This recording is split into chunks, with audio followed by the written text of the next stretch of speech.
Shalom saudaraku, selamat sore.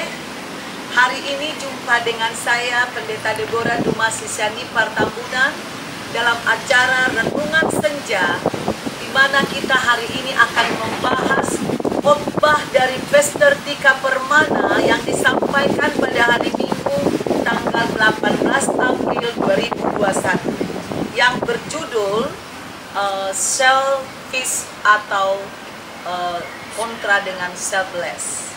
Nah, saudaraku, firman itu diambil dari Filipi 2 ayat 1 sampai 11. Seperti ini saudaraku, saya kutip sedikit. Hendaklah kamu dalam hidup bersama menaruh pikiran dan perasaan yang terdapat juga dalam Kristus Yesus, yang walaupun dalam rupa Tuhan tidak menganggap kesetaraan dengan Tuhan itu sebagai milik yang harus dipertahankan, melainkan telah mengosongkan dirinya sendiri dan mengambil diri rupa seorang hamba dan menjadi sama dengan manusia. Dan dalam keadaan sebagai manusia, ia telah merendahkan dirinya dan taat sampai mati, bahkan sampai mati di kayu salib. Itulah sebabnya Bapa sangat meninggikan dia dan mengaruniakan kepadanya nama di atas segala nama, supaya dalam nama Yesus bertekuk lutut segala yang ada di langit dan yang ada di atas bumi dan yang ada di bawah bumi, dan segala lidah mengaku Yesus Kristus adalah Tuhan, bagi kemuliaan Elohim Bapa.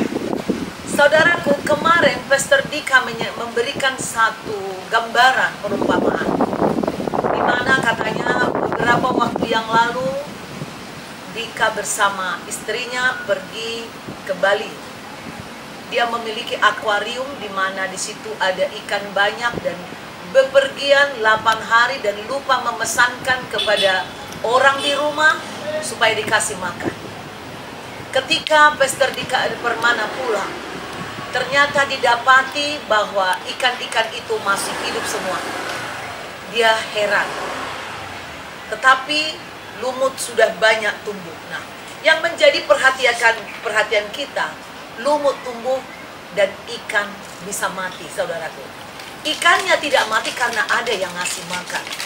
Nah, dikatakan gini, tidak ada seorang pun manusia yang bisa hidup sendiri. Sudah dibuktikan, Adam ketika dia sendiri, dia membutuhkan teman, pasangan.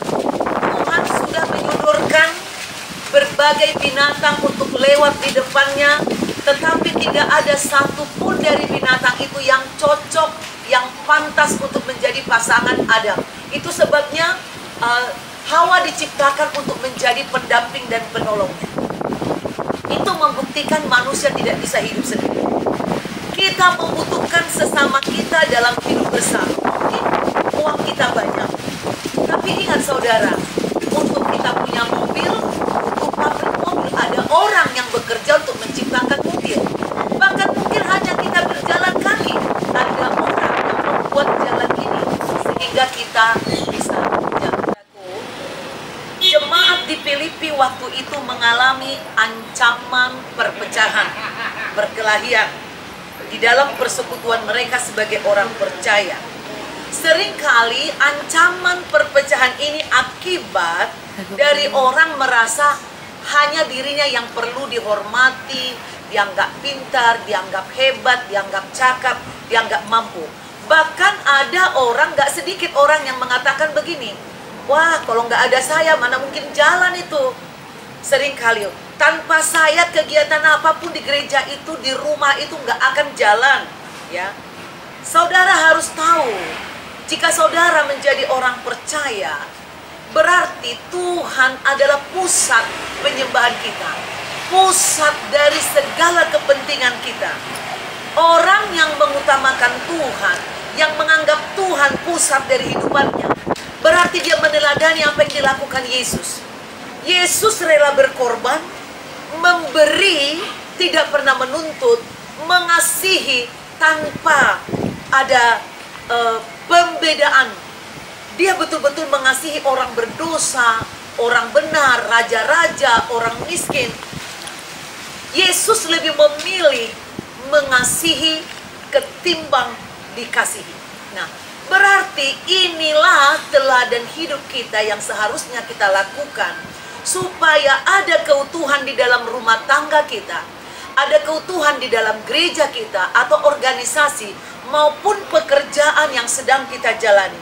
Kita harus meneladani Yesus yang rendah hati, tidak egois, karena keegoisan akan menghancurkan sesuatu yang kuat, sesuatu yang sudah kokoh.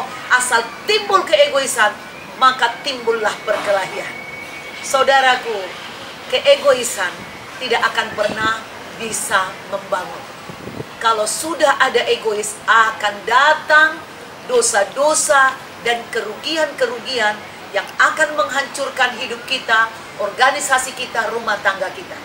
Saudaraku, di dalam berumah tangga juga seringkali saudara kita, dari pribadi kita, kalau kita menilai kadang, waduh pasangan kita seperti ini, kalau kita sudah hitung untung rugi di dalam menikah, sebelum menikah saudara boleh timbang itu.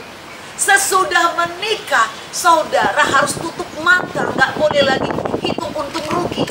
Saudara hanya mampu menyerahkan masalah saudara, masalah suami saudara, masalah anak-anak saudara kepada Tuhan.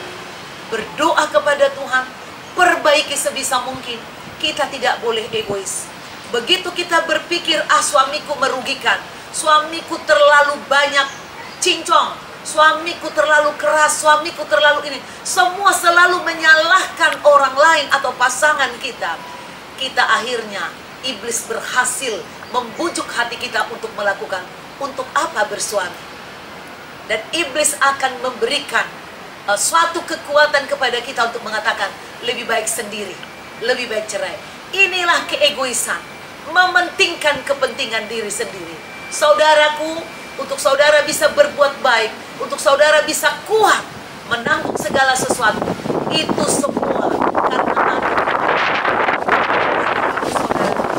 jika Tuhan adalah sumber segala hidupmu, maka jangan pernah menyombongkan diri terhadap apapun yang bisa kamu mampu lakukan, mampu kerjakan. Karena tidak ada yang kau terima, yang tidak ada yang kau miliki, yang tidak kau terima dari Tuhan.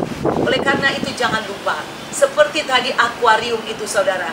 Akuarium ini kalau dia tidak dibersihkan, tidak dikuras, tidak dikeluarkan apa yang sudah lama, itu menjadi sesuatu yang kotor, yang tidak membangun. Saudaraku, jangan pernah lupa.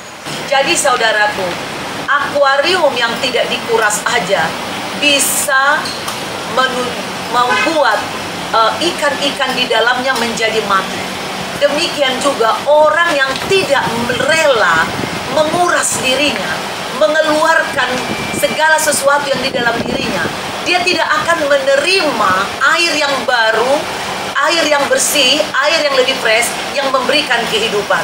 Oleh karena itu, sebagai orang percaya, kita tidak boleh selfish, hanya untuk diri sendiri, egois.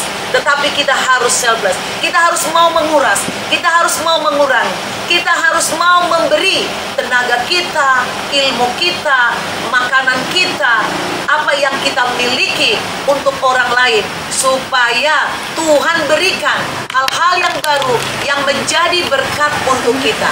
Saudaraku, jika engkau terberkati dengan firman Tuhan ini, silakan saudara kembali klik di YouTube saudara CBM7 TV. Dan jangan lupa besok kita jumpa lagi pada pukul 5 sore. God bless.